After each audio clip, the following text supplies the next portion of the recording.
그래서 내가 다시 태어나면 이렇게 살지 않을 텐데 이런 생각도 하고 내가 왜 이렇게 살까? 공부 좀 할 걸 해. 또 그때 내가 선택을 좀 잘했어야 했는데 이렇게 빨리 갈 줄 알았으면 좀 더 잘해줄 걸. 왜 사랑하지 못하고 미워만 했을까?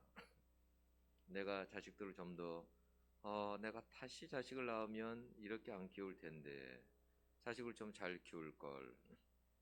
아유, 내가 그때 음주운전을 내가 정말 하지 말았어야 했는 걸. 내가 그 사람 믿고 내가 돈을 정말 빌려주지 말았어야 한 건데 우리가 후회하는 것들은 너무너무 많아요. 뭐 타임지에서 65세 이상의 사람들을 1,500명 이상의 노인들을 대상으로 인터뷰한 내용이에요. 당신의 삶을 되돌아봤을 때 가장 후회하는 점이 무엇입니까? 라고 물어봤어요. 그랬더니 가장 후회한 점을 뭐라고 했냐면 시간을 낭비한 것이다 라고 했어요. 시간을 낭비한 것. 65세 이상의 사람들에게 물어봤을 때 시간을 낭비한 것. 이것이 가장 후회스럽다라고 했어요. 우리가 성경에도 그 에베소서 5장 16절에 보면 그런 말씀이 있죠. 세월을 아끼라라는 말씀이 있죠. 세월을 아끼라. 이것을 번역본마다 다르게 다 번역을 했죠. 근데 확실한 것은 뭐냐면 우리 모두에게 하루에 몇 시간을 주셨다고요? 24시간을 주셨어요. 그건 하나님께서 공평하신 거예요. 만약에 누군가에게 4시간을 주기도 하고 10시간만 주기도 하고 그랬다고 한다면 어떻게 할까요? 다르겠죠. 만약 하루에 4시간만 준다 그러면 어떻게 할까요? 한번 보내는 게 다를걸요. 그죠? 오늘 나에게 4시간밖에 없다니. 오늘 나에게 2시간밖에 없다니. 근데 거기에 말씀해 보면 세월을 아끼라 때가 악하니라 그랬어요. 그러니까 때가 악하기 때문에 세월을 아끼라라는 거예요. 그러면 여러분 무슨 말이에요? 때가 악하다. 때가 악하다. 무슨 말이냐면 이 시대를 악한 세력이 지배하고 있다라는 거예요. 그래서 시간을, 세월을 악한 일에, 무의미한 일에 사용하게 한다라는 거예요. 그래서 이 악한 시대에, 그런 시대에 너희들은 살고 있는데 너희들은 이럴 때 세월을 아껴라. 이렇게 말하는 거예요. 그래서 킹제임스 버전 같은 경우에는 이 구절을 어떻게 번역을 했냐면 redeeming the time 그랬어요. 시간을 해방하라. 시간을 구속하라 그랬어요. 시간을 해방해라. 무슨 말이에요? 시간이 지금 뭐에 지금 붙잡혀 있는 느낌이 들잖아요. 그죠? 지금 억류되어 있는 느낌이 들잖아요. 시간을 해방하라 그랬으니까. 그럼 뭐에 도대체 이렇게 붙잡혀 있는 거예요? 지금 억류되어 있는 거예요. 사단이요. 그렇게 붙잡고 있는 거예요. 인생을 살아갈 때 인생들에게 시간을 낭비하면서 헛되게 살아갈 수 있도록 악한 일에 시간을 사용하며 살아갈 수 있도록 사단이 그렇게 붙잡고 있다라는 거예요. 인생들을.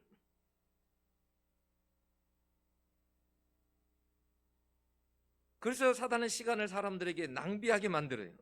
무의미하게 살아가게 만들어요. 우리가 시간을 하나님을 사랑하고 이웃을 사랑하고 하나님 나라를 위해서 사용할 수 있도록 하나님은 그렇게 우리를 인도하시는데 사단은 그렇지 않아요. 정반대로 우리를 인도해요. 그래서 우리가 인생을 살 때 하루하루 살 때 24시간 하루를 살 때도 우리가 1년에 365일이라는 시간을 살 때도 우리에게 어떤 그 좋은 시간들이 올 때를 놓치지 말아야 돼. 기회를 놓치지 말아야 돼. 그래서 NIV 같은 데 이렇게 보면은 기회라고 번역을 했어요. 세월을. 제가 읽어줘 볼까요? Making the most of every opportunity 그랬어요. 이게 무슨 말이냐면 모든 어떤 대부분의 어떤 그러한 기회를 만들어라는 거예요. 그런 것을 붙잡아라라는 말이에요.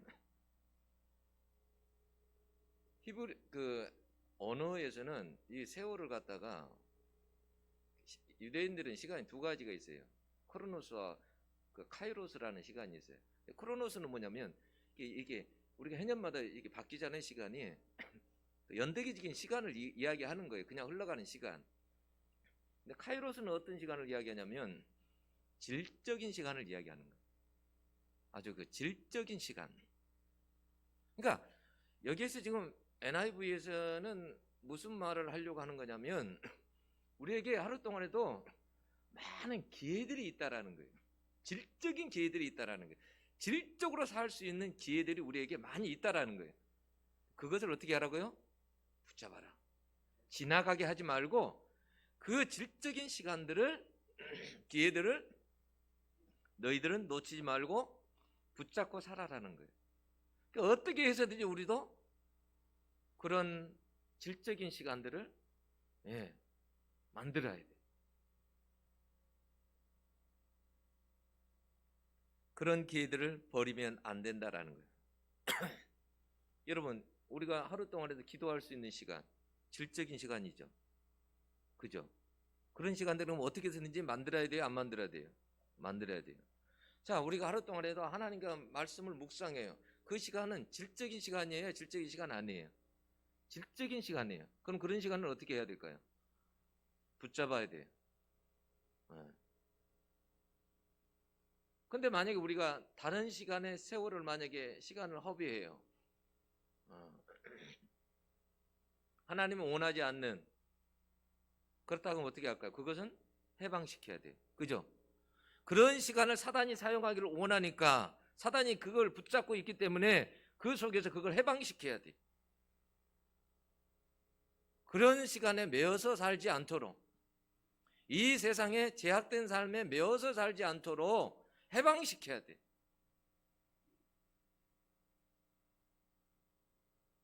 우리가 그러니까 제가 어제도 설교를 물론 금요일날 준비했지만 어제도 이제 이렇게 보면서 준비하면서 어떤 생각이 들었냐면 그런 생각이 들었어요. 늘 알고는 있는 말씀인데 조금 다르게 다가왔어요. 그러니까 우리가 하루 동안에도 정말 질적으로 살 수 있는 시간들이 많이 있다라는 거예요. 근데 질적으로 살지 못한다라는 거예요. 우리가 가만히 생각해 보세요. 우리가 진짜 서로 사랑하고 살아가야 되는데 사랑하고 살아가요? 못 살아가요? 못 살아가요. 그 질적인 시간들을 붙잡아야 되는데 붙잡지를 못하는 거예요. 우리가 누군가를 섬기는 그런 시간이 있다. 그게 주어졌다. 그러면 어떻게 해야 될까요? 어떻게 해서니 남을 섬기고 그렇게 살아가야 돼. 그런 시간은 붙잡아야 돼. 근데 그런 시간 24시간이 주어졌다. 365일이 주어졌다라는 그런 시간 속에 살아갈 때 우리는 그런 것을 긴박하게 생각하지 않고 살아간다는 거예요. 별로. 항상 시간이 있었으니까. 오늘 또 24시간, 내일 24시간, 365일 지나가면 또 365일 오겠지. 우리는 이렇게 항상 살아간다는 거예요.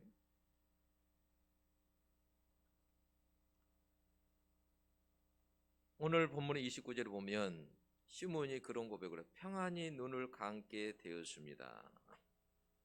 이게 무슨 말이냐면 이 말은 이제는 죽어도 여한이 없다라는 말이에요. 후회 없는 인생을 살았다라는 말이에요. 질적인 시간을 붙잡고 살았다라는 말이에요. 여러분 늘 우리가 여러분들이 성경 읽는 거 정말 싫어하죠. 뭐 영성이가 그러던데 역대상, 역대하 그러면 그냥 읽기가 싫어가지고. 근데 여러분 거기에서도 보면 역대상, 역대하를 통해서 배울 것들이 있어요.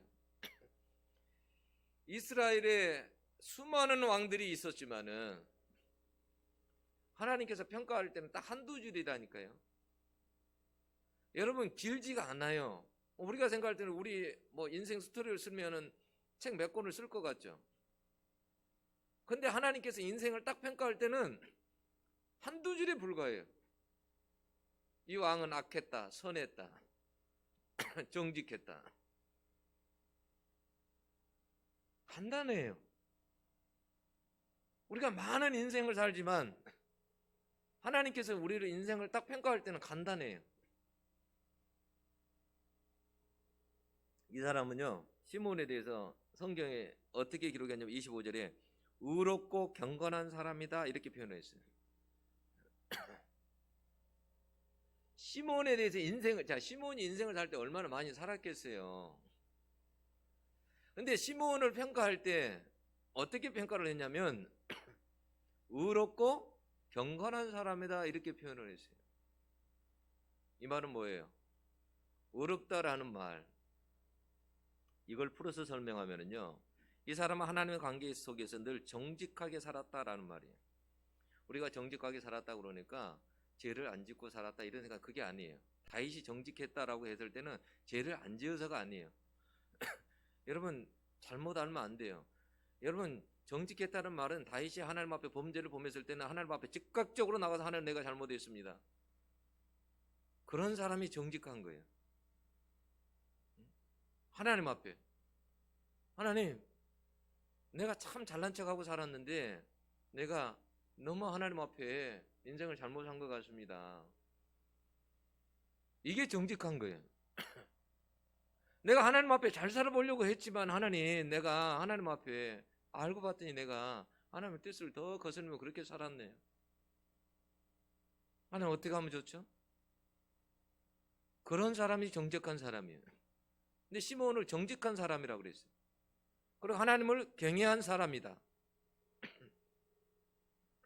하나님을 경건한 사람, 하나님을 그러니까 공경하고 말씀을 붙잡고 하나님을 사랑하고 그렇게 늘 언제나 거룩하게 살려고 했던 사람, 그런 사람이라는 거예요.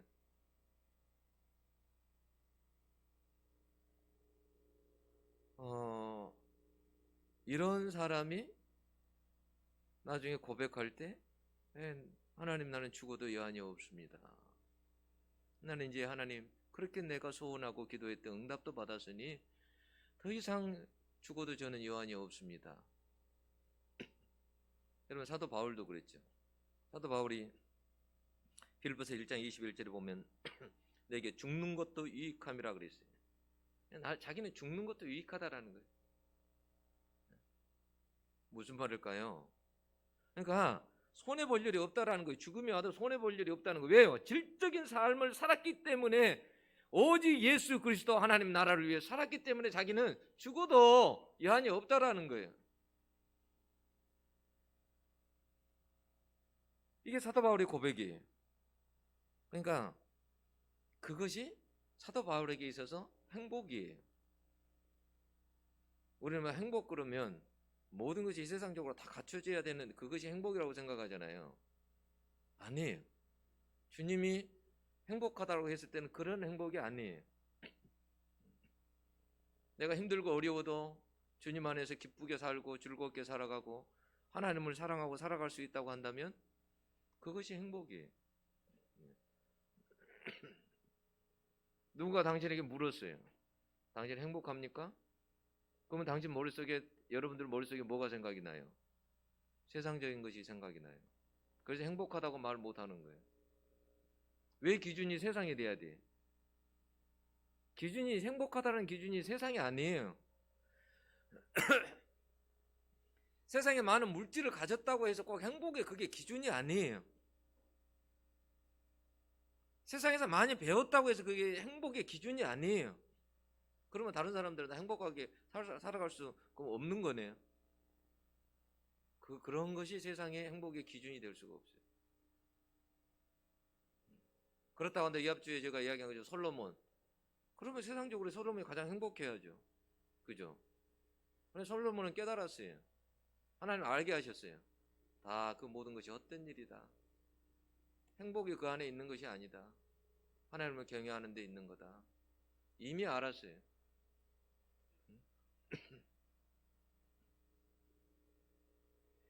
여러분 어떻게 하면 이렇게 죽어도, 이제 죽어도 좋습니다, 나는 죽어도 여한이 없습니다, 어떻게 하면 후회 없는 인생을 살 수 있을까요?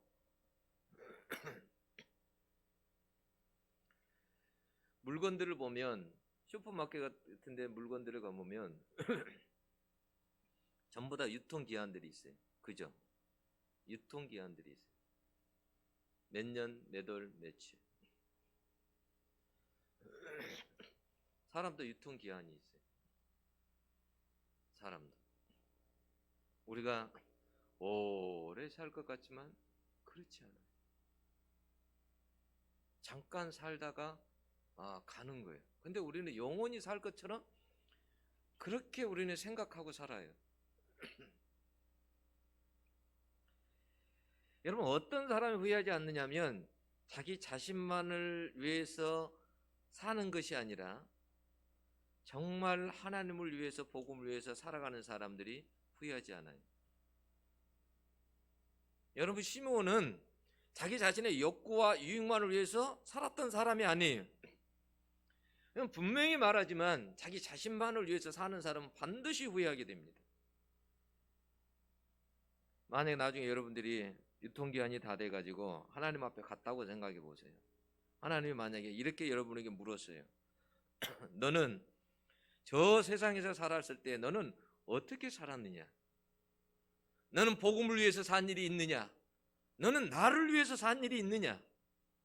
너는 하나님 나라를 위해서, 내 나라를 위해서 너는 산 일이 있었느냐? 만약에 그렇게 물어본다면 여러분들은 뭐라고 대답하시겠어요?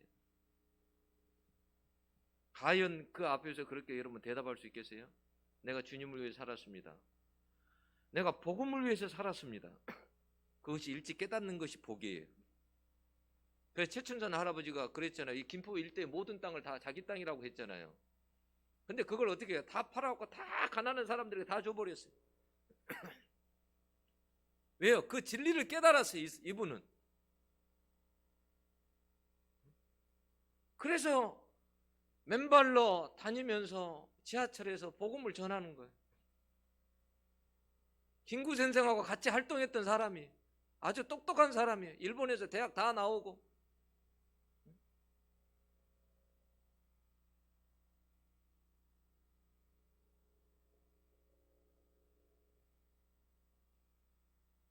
자기 자신만을 위해 사는 사람들은 반드시 후회하게 돼요. 자신의 쾌락만을 위해서 산 사람은 후회하게 돼요. 여러분, 성경에 부자가 나오죠. 부자와 나사로. 부자가 자 유통기한이 다 됐어요. 하나님 앞에 갔을 때 어때요? 후회하죠. 나를 저 세상에 다시 한 번만 보내달라 그러죠. 나 다시는 그렇게 안 살겠다고 보내달라고 합니다.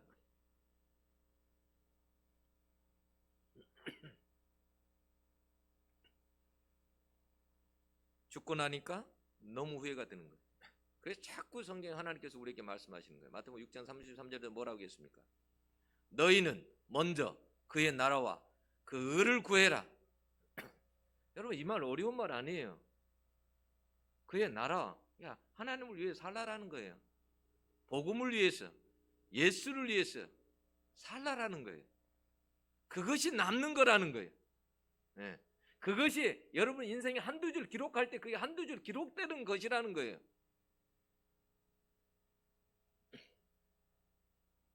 내가 예수를 위해서 뭘 살았나? 칼빈이 직업 소명론에 대해서 이야기했죠. 모든 직업이 다 그 자리가 하나님께 부르신 자리다. 그 자리에서 예수를 위해서, 복음을 위해서, 하나님을 위해서 살아야 된다는 말이.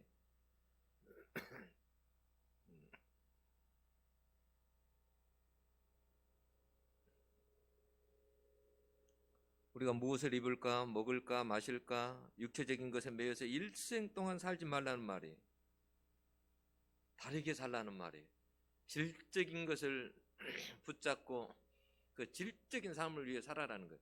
예수님 생각해 보면 예수님은 공생에 3년밖에 안 살았어요. 그죠? 3년을 살았어요. 근데 요한복음에 나중에 뭐라고 합니까? 예수님이 행하신 모든 일들을 기록하기에는 이 책 가지고는 부족하다라는 거예요. 3년 동안 예수님이 사셨는데 예수님은 엄청난 질적인 삶을 살았어요.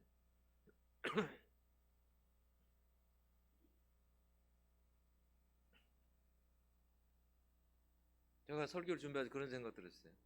많이 부끄러웠어요. 나 질적인 삶을 위해서 내가 하루하루 어떻게 살았나. 그게 생각이 나더라고요.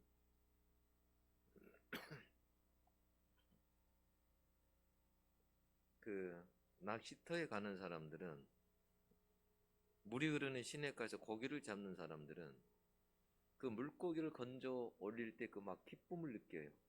그죠? 그 물고기를 건져 올리려고, 자, 여러분 보세요. 물속에는 물고기가 많이 있을까요? 없을까요? 있죠. 근데 그 물속에 있는 물고기를 내 것이라고 다 말할 수 있어요? 없어요? 없어요. 그걸 건져 올릴 때 내 것이 되는 거예요. 그죠? 그 아무리 물고기가 많아도 내 것이 아니라니까요. 바다에 가가지고 낚시를 해도 바다에 고기가 수만 마리 있어도 내 것이 아니에요. 낚시를 가지고 건져 올릴 때 내 것이 되는 거예요. 우리도 인생에 있어서 마찬가지. 귀중한 것들을 건져 올려야 돼. 이렇게. 낚아채야 돼. 올려야 돼. 그냥 지나가는 것이 아니라. 그래서 그런 솔로몬처럼 그런 이야기가 저절로 나오더라고. 인생 헛살았네. 그런 이야기가. 여러분, 우리 선배들 보면 삶을 자기 자신만을 위해 살지 않았어요. 모세는요, 하나님 앞에서 이스라엘 백성들을 죄를 사하지 않는다면 주의 기록하신 책에서 내 이름을 지워버려 주옵소서라고 막 하나님 앞에 말했어요. 이스라엘 백성들이 막 구원받기를 위해서 기도했어요. 로마서에서 바울 사도는 나의 형제 곧 고륙의 친척을 위하여 내 자신이 저주를 받아 그리스도에게서 끊어질지라도 원하는 바로다. 자기의 민족이 구원받기를 원했다라는 말이에요. 자기가 끊어질지라도 좋다라는 거예요.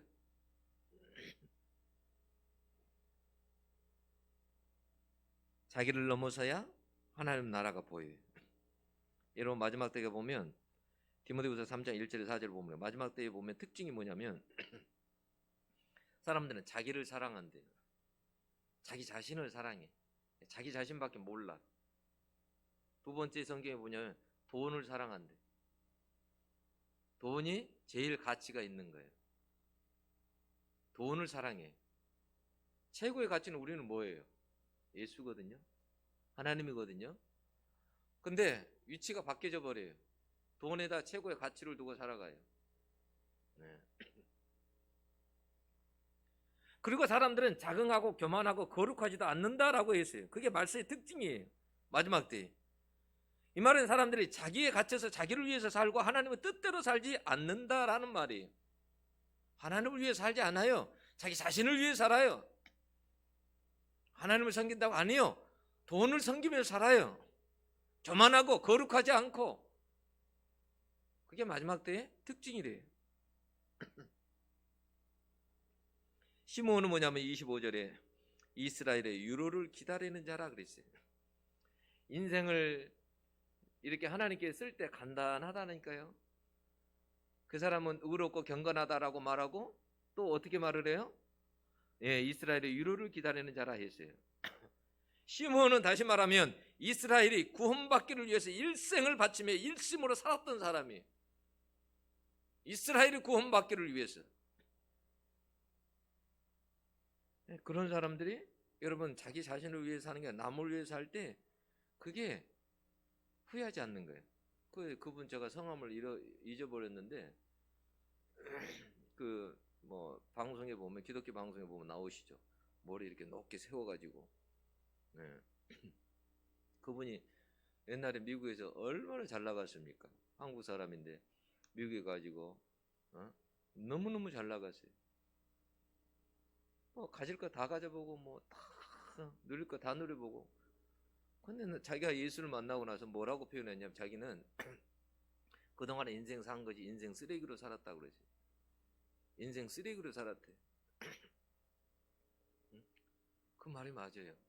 자, 쓰레기는요 우리가 필요 없을 때 어떻게 해요? 전부 다 쓰레기통에 버리는 거죠. 쓰레기통에 버리는 거 필요 없는 것은. 근데 자기가 이전 삶을 생각해 보니까 그건 전부 다 쓰레기통에 들어가야 될 것이었다라는 거예요. 쓰레기통에 다 버리는 거예요. 내가 내 인생이 쓰레기로 살았네. 지금이 너무 행복하다라는 거예요. 하나님을 위해 살아가는 지금이 행복하다라는 거예요. 그런 여러분들이 될 수 있기를 축원합니다. 여러분, 두 번째로는 어떤 사람이 후회하지 않는가라고 한다면 오늘 여기 시므온은 성경에 보면 거기에 보면 어떤 말들이 많이 나오냐면 시므온에 대해서 이야기할 때 여러분 성령이 그 위에 계시더라. 성령의 지시를 받았더니 성령의 감동으로 이런 말들이 나와요. 이 말은 무슨 말이냐면 시므온이 성령의 사람이었다라는 말이에요. 그러니까 항상 그때 당시에는 성령이 사람 가운데 내주하지를 않은 상태예요. 성령이 항상 그 가운데 이게 와 계셨어요. 늘 머물러 계셨어요. 늘 성령의 인도를 받고 성령의 지시를 받고 성령의 뜻대로 살았다 그 말이에요. 우리가 가만히 생각해 보면 성령의 뜻을 우리가 얼마나 많이 거스리고 삽니까? 그렇지 않아요? 성령은 우리 마음속에서 제일 말씀을 많이 합니다. 너 이렇게 해라 저렇게 해라. 성령은 우리 마음속에서 제일 말을 많이 해요. 근데 우리는 그때마다 우리가 어떻게 해요? 거역하죠. 왜요? 여러분들이 왕이니까. 예수가 왕이 아니거든요. 여러분들이 왕이기 때문에 여러분들이 결정을 다 하거든요. 여러분들이 선택을 하고. 그래서 성령을 우리가 거역하며 살 때가 많아요. 성령의 뜻대로 살지 못하는 거예요.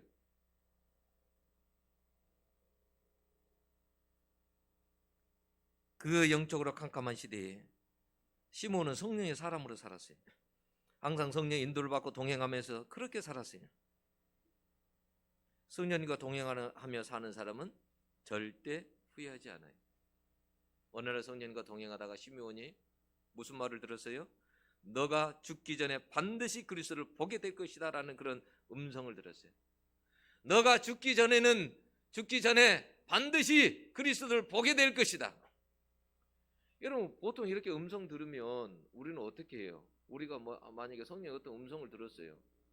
여러분 그렇게 즉각적으로 순종하는 사람이 있어요?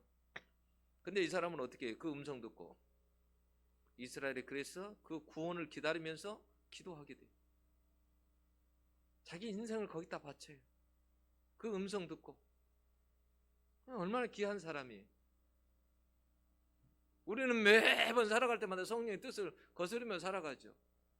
그래서 후회하는 거예요. 성령의 뜻대로 살 걸. 그렇게 살지 못해서.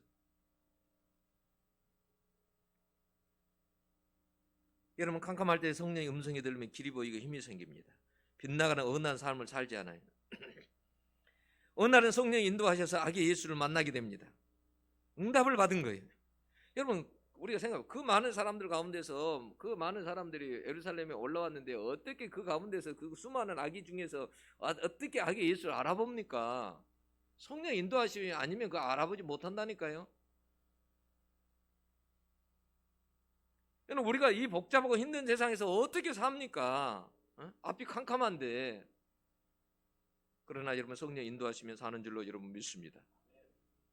여러분의 인생 너무 걱정하지 마세요. 성령께서 여러분 가운데서 인도하시고 계셔요. 여러분도 그런 생각 많이 들죠?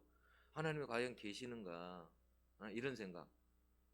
여러분 근데 여러분만 그런 생각 가진 게 아니에요. 하나님과 그렇게 가까이 살았던 사람들도 그런 하나님의 부재함 속에서 살았어요. 고민하며 살았어요. 테레사 수녀가 뭐예요? 그런 거 아니었어요? 어려운 사람들과 함께 살아가.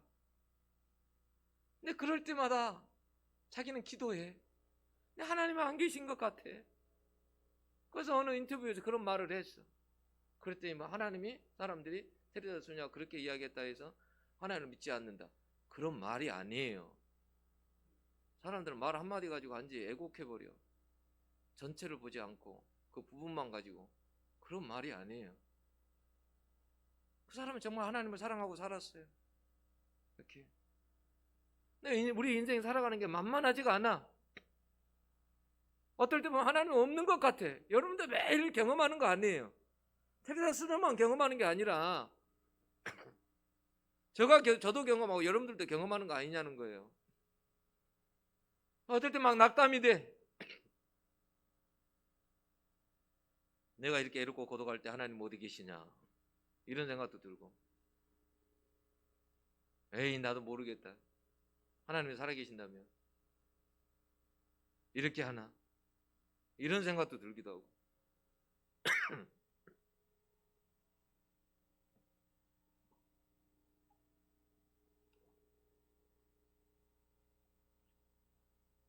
시므온은 그 음성을 듣고 이스라엘 구원을 위해서 헌신해요.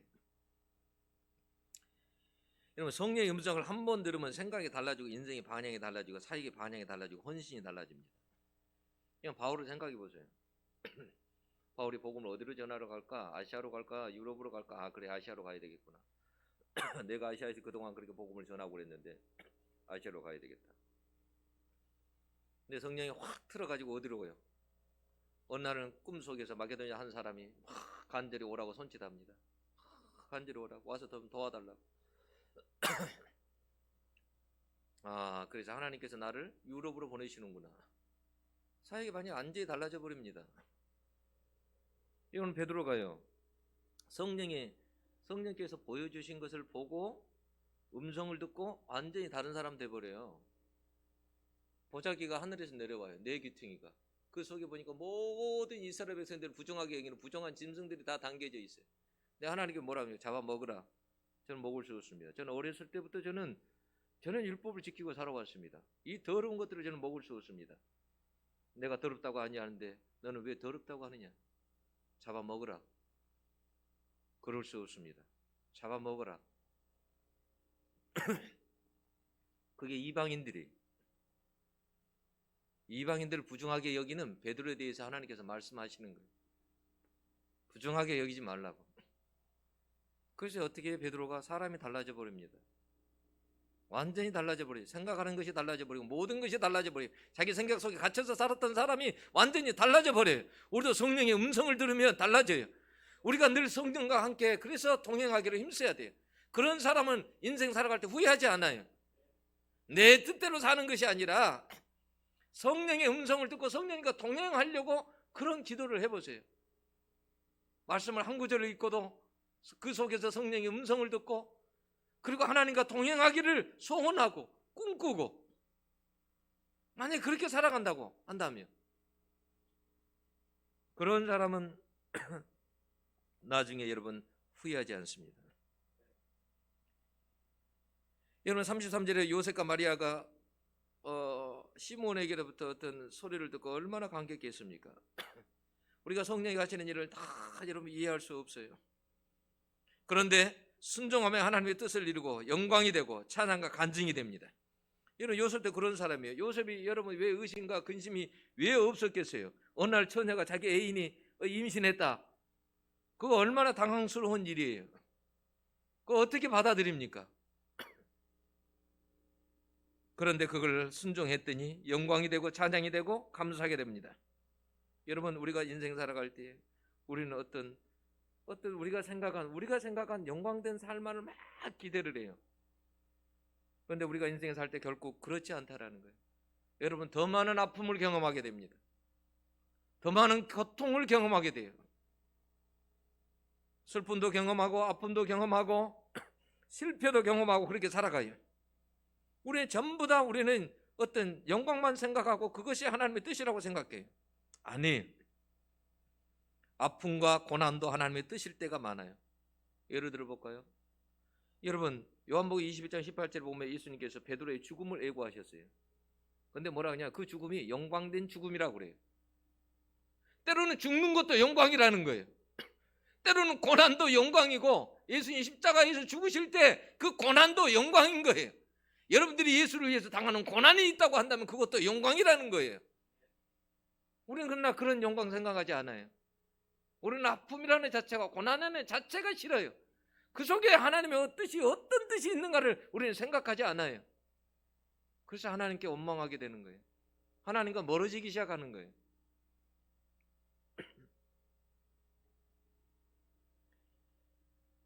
하나님은요 고난도 아픔도 우리에게 잘 이겨낼 수 있는 그런 힘도 하나님께 주십니다. 오늘 본문에 보면 34절 35절에 보면 왜 요셉이 아니라 마리아에게 시몬이 왜 말했을까? 거기 보면 나오잖아요. 시몬이 그들에게 축복하고 그의 어머니 마리아에게 말하여 이르되 보라 이는 이스라엘 중 많은 사람을 폐하거나 흥하게 하며 비방을 받는 표적이 되기 위하여 세움을 받았고 또 칼이 내 마음을 찌르듯 하리니. 왜 요셉에게 아니라 왜 마리아에게 이야기했을까? 아마 요셉은 더 일찍 마리아보다 먼저 세상을 떠났을 거예요. 네, 예수님이 십자가에 못 박혀 돌아가실 때 거기에 보면 요셉이 있었단 말 안 하잖아요. 그 아버지 요셉이 있었단 말 안 하잖아요. 마리아는 있었어요. 그러니까 마리아는 그때까지 살았어요. 그러니까 성령이 아시는 거예요. 마리아 그때까지 살아서 예수님께 십자가에서 그 고통당하는 그것을 너가 볼 것이라는 걸 아는 거예요. 그때 네 마음이 칼을 찌르듯 아플 것이다. 여기서 칼이 어떤 거냐면 전쟁에서 사용하는 그 작은 칼이 큰 칼을 이야기하는 거예요. 큰 창을 이야기하는 거예요. 그럼 그런 것이 찔렸을 때 얼마나 아프겠어요. 그런 큰 아픔을 느끼게 될 것이라는 거예요.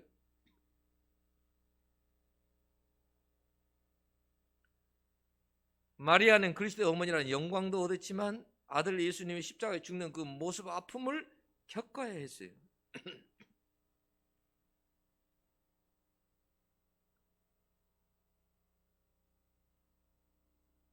우리가 이제는 하나님 죽어도 좋습니다라고 그럴 때 고난이라는 것을, 아픔이라는 걸 다 빼버리고 나서 과연 그런 말을 할 수 있을까? 여러분, 그런 말을 할 수가 없어요. 그 속에는 아픔과 고난이 포함되어 있는 거예요.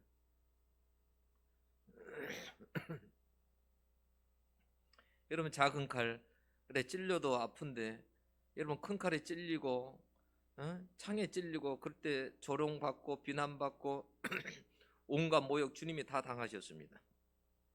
그 아픔이 마리아에게 얼마나 컸겠어요. 미리 아시고 애언한 거예요. 너에게 그런 아픔이 있을 것이다. 네, 그때 그 시간이 오면 너는 잘 견뎌라는 거예요. 이기라는 거예요. 모든 신앙은 그래요. 모든 믿음도 그래요. 어려울 때 빛이 나고 어려울 때 진짜 믿음이 보이는 거예요. 여러분, 이 신약 성경, 이 시대, 신약 성경 시대에 박해 시대 아니에요. 그렇지 않아요? 박해 시대예요. 박해 시대 속에서 여러분들의 선배들은 신앙생활을 했어요. 산에서 굴에서 핍박받으면서 원형 경기장에서 죽어가면서 그렇게 신앙생활을 했어요. 그래도 그들은 죽으면서 찬송하고 후회하지 않았어요.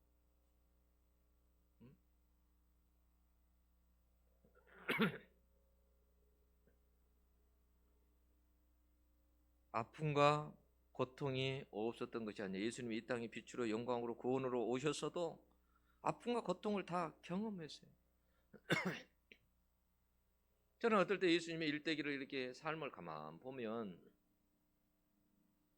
그 속에 우리의 인생도 어떻게 살아가야 될 것이 담겨 있다라는 생각이 들어요.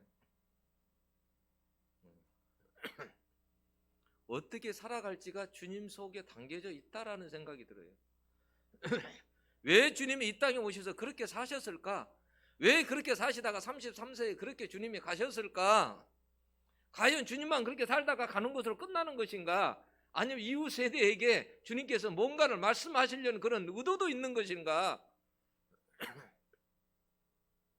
있어요.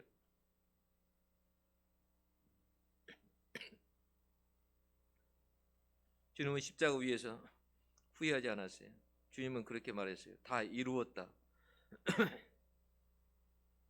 우리가 삶을, 인생이 끝나는 즈음에 여러분, 우리가 이런 고백할 수 있다면 얼마나 행복합니까? 이런 고백을 만약에 할 수 있다면, 하나님 앞에 떠나기 전에 사람이 죽기 전에 전부 다 죽고 나면 다 후회하더라고요.